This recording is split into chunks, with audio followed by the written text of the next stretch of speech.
साथ संगत जी, कबीर जी अपना गुजर बसर करने के लिए कपड़े सिलने का काम करते थे। एक बार उस समय का एक वाकया, एक घटना जो हुई वो इस वीडियो में आपके साथ साझा की जाएगी। इस वाकया को बड़े ही ध्यान से सुनिएगा।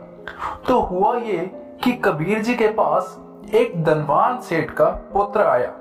उस धनवान सेठ के पुत्र ने कबीर जी के संयम की परीक्षा लेनी चाहिए, क्योंकि कबीर जी अत्यंत ही शांत स्वभाव के मालिक थे। इसलिए उसने कबीर जी के पास जाकर उनसे पूछा, एक साड़ी कितने की दोगे? कबीर जी ने विनम्रता पूर्वक कहा, जी 10 रुपए की। उस लड़के को शरारत सूझी और उसने साड़ी के 2 टुकड़े कर दिए और फिर पूछा, अब यह टुकड़ा कितने का दोगे? तो कबीर जी ने कहा, 5 रुपए का। लड़के ने उस आधे टुकड़े के 2 और टुकड़े कर दिए और अब कबीर जी से दाम पूछा। कबीर जी ने शांत स्वभाव में कहा, 2.5 रुपए।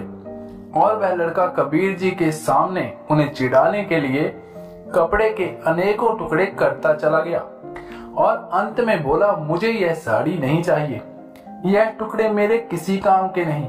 तो कबीर जी ने बड़े शांत स्वभाव से कहा, बेटा, अब यह कपड़े तुम्हारे क्या, किसी के भी काम के नहीं।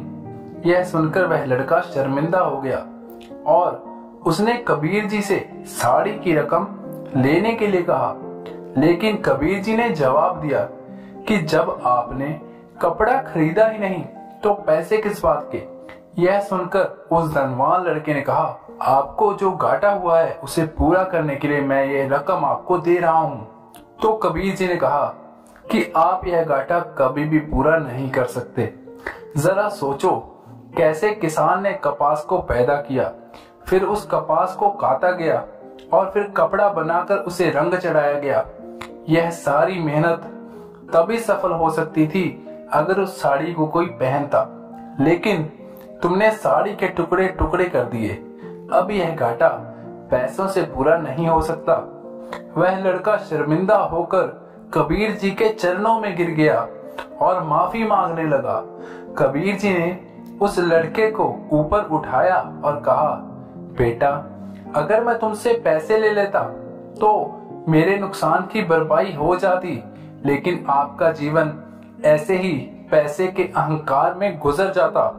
मैं कपड़े से नई साड़ी बना लूंगा, लेकिन ये जीवन जो बीतता जा रहा है ये आपको दोबारा नहीं मिलेगा।